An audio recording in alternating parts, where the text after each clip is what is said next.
தேவனுக்கே மகிமை உண்டாகட்டும். ஆண்டவராகிய இயேசு கிறிஸ்துவின் நாமத்தினால் உங்கள் யாவருக்கும் என் அன்பின் வாழ்த்துக்கள். எக்ஸோடஸ் டிவியின் அருளுரை துளிகள் என்ற நிகழ்ச்சியின் வாயிலாக இந்த காலை வேளையில் தேவனுடைய வார்த்தையோடு உங்களை சந்திப்பதிலும் நான் மிகுந்த மகிழ்ச்சி அடைகின்றேன். இன்றைய காலை தியானத்திற்காக வேதத்தில் இருக்கின்ற முதல் புத்தகமான ஆதியாகமம் 3ஆம் அதிகாரத்திலிருந்து சில காரியங்களை உங்களோடு நான் பகிர்ந்து கொள்ள விரும்புகின்றேன். சரி, ஆதியாகமம் முதல் புத்தகமான ஆதியாகமம் என்று சொல்லும் போதே நமது மனதில் வருவது என்ன அப்படின்னா, தேவனுடைய படைப்பு தான். அந்த ஆதியாகம புத்தகம் தேவனுடைய இறையாண்மையை பற்றி பேசக்கூடிய புத்தகம். அதாவது தேவன் தனது இறையாண்மையில் அவர் எல்லாவற்றையும் செய்ய வல்லவராக இருக்கிறார். அவரால் முடியாத காரியம் எதுவும் இல்லை.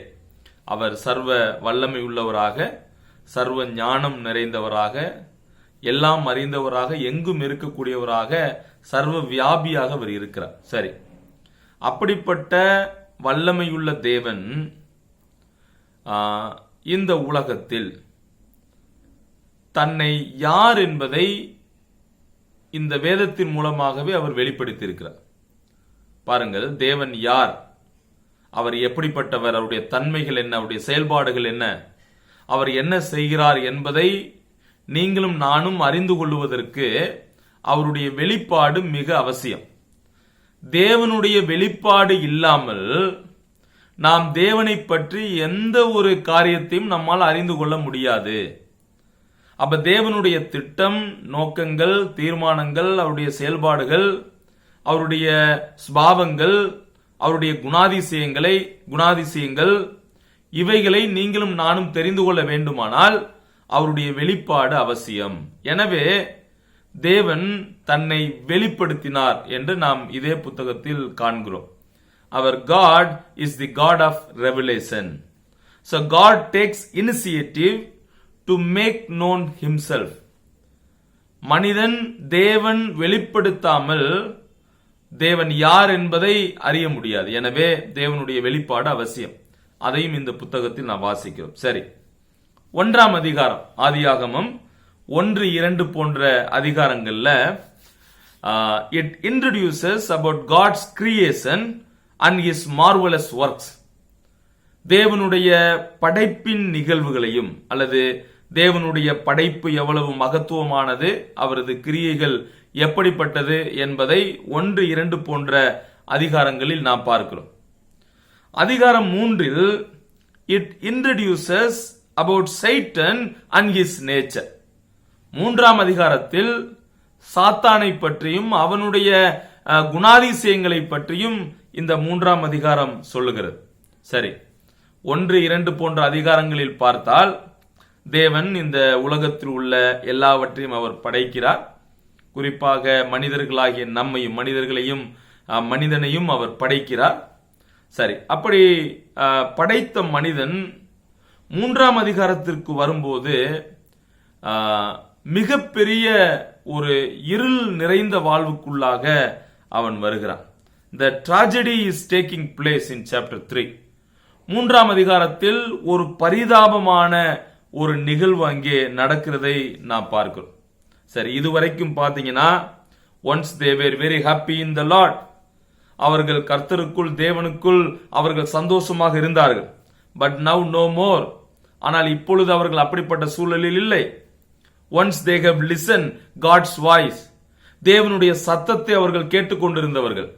ஆனால் இப்போது இந்த பாவத்தின் விளைவாக அவர்களால் தேவனுடைய சத்தத்தை கேட்க முடியவில்லை. once they heard God's glory, தேவனுடைய மகிமை அவர்களுக்கு கொடுக்கப்பட்டிருந்தது. ஆனால் இப்போது அதை அவர்கள் இழந்தவர்களாக இருந்தார்கள். they were talking with God, they were having fellowship with God, தேவனோடு பேசவும் ஐக்கியப்படவும் இருந்தார்கள். ஆனால் இப்போதோ அந்த ஒரு சூழல் இல்லாமல் போனது. இதுதான் 3ஆம் அதிகாரத்தில் நடந்த நிகழ்வு. சரி, இந்த 3ஆம் அதிகாரத்தை நான் புரிந்து கொள்ளும் வண்ணமாக 3 தலைப்புகளாக நான் பிரித்திருக்கிறேன். எல்லோரும் நீங்கள் என்னை கவனமாக கேட்க வேண்டும். 3ஆம் அதிகாரத்தை 3 பிரிவுகளாக நான் பிரித்திருக்கிறேன். முதலாவது, த எனிமி, சைட்டன், சாத்தான், அதாவது எதிராளியான சாத்தானை பற்றி முதல் 5 வசனங்கள் சொல்லுகிறது. இரண்டாவது, sin of Adam and Eve, ஆதாம் மற்றும் ஏவாளினுடைய பாவம் என்ன, அவர்கள் என்ன செய்தார்கள் என்பதை வசனம் 5 16 வரை உள்ள வசனங்கள் சொல்லுகிறது. அதைத் தொடர்ந்து tragedy, the tragedy is taking place. அப்படின்னா என்ன அர்த்தம்னா, punishment for sin, பாவத்திற்கான ஒரு தண்டனை, ஒரு பரிதாபமான ஒரு நிகழ்வு வசனம் 17 24 வரை நடக்கின்றது. சரியா? இப்ப 3 விஷயங்கள். முதலாவது the enemy, Satan, சாத்தான் என்ற எதிரி, முதல் 5 வசனம். இரண்டாவது ஆதாம் மற்றும் ஏவாளுடைய பாவம். மூன்றாவது அதனால் நடந்த துக்கமான நிகழ்வு அல்லது பாவத்தினுடைய தண்டனையை நாம் பார்க்கலாம். சரி, முதலாவது the enemy, Satan, எதிராளியான சாத்தான் எப்படிப்பட்டவன்? அந்த பகுதியில் நாம் பார்த்தால் அவனுடைய நேச்சரை பற்றி சொல்லப்பட்டுகிறது. அவருடைய சாத்தானுடைய சுபாவம் அல்லது அவனுடைய குணாதிசயங்கள் என்ன என்பதை சொல்லப்படுகிறது. சரி, இந்த இடத்தில் சாத்தானுடைய சுபாவங்கள், குணங்கள் இங்கே சொல்லப்பட்டாலும், அவன் ஏமாற்றக்கூடிய நிலையில் இங்கே காணப்பட்டாலும், வேதத்தின் மற்ற இடங்களில் இவன் யார் என்பதை நமக்கு மிக தெளிவாக சொல்லுகிறது. யோவான் 8 அதிகாரம் 44 மர்டரர், அவன் கொலைபாதகன் என்று இவனுடைய சுபாவமாக சொல்லப்படுகிறது. அடுத்து பாத்தீங்கன்னா he is a liar, அவன் பொய் சொல்லக்கூடியவனாக இருக்கிறான். யோவான் 8:44. வெளிப்படுத்தல் 12:9 he is a deceiver, அவன் ஏமாற்றுக்காரன் என்று பார்க்கிறோம். மறுபடியும் அதே பகுதி வெளிப்படுத்தல் 12:9 22 is called the adversary, எதிராளி, சாத்தான் எதிராளி என்று அழைக்கப்படுகிறான். யோபு 1 அதிகாரம் 6-11 is called the slanderer or accuser, அதாவது பழி சுமத்துபவன், தூசிக்கிறவன் அப்படின்னு இவனுக்கு பெயர் உண்டு. இதுதான் இவனுடைய சுபாவமாக இருக்கிறது. சரி, இரண்டாவது இவனுடைய முறை, methods. What are the methods that he used? அவன் எந்தெந்த முறைகளை பயன்படுத்தினான்? வசனம் 1 இருக்கிறது, doubting God's word, doubting God's word. பாருங்க, சாத்தான் பொதுவாக தேவனுடைய வார்த்தையை சந்தேகப்பட வைப்பான். இங்கே ஏற்கனவே தேவன் சொல்லி இருந்தார், நீங்கள் அந்த தோட்டத்தின் நடுவில் இருக்கக்கூடிய கனியை நீங்கள் புசிக்க வேண்டாம், புசிக்கும் நாளிலே நீங்கள் சாகவே சாவீர்கள் என்று சொல்லி இருந்தார். ஆனால் இங்கே அதே வார்த்தையை சாத்தான் சந்தேகத்தோடு கேட்கிறதை நான் பார்க்கிறோம். Has God indeed said? நிச்சயமாக தேவன் அப்படி சொன்னாரா, சொன்னதுண்டோ? அவர் ஏற்கனவே சொன்னார். இருப்பினும் சந்தேகத்தை கொண்டு வரக்கூடிய ஒரு நபராக சாத்தான் இருக்கிறான். இதுதான் அவனுடைய முறை. அதாவது நம்முடைய வாழ்வில் பல சந்தேகத்தை கொண்டு வருவான் ஆண்டவருடைய வசனத்திற்கு, வார்த்தைக்கு எதிராக. அதுதான் ஏதேன் தோட்டத்திலும் நடந்தது.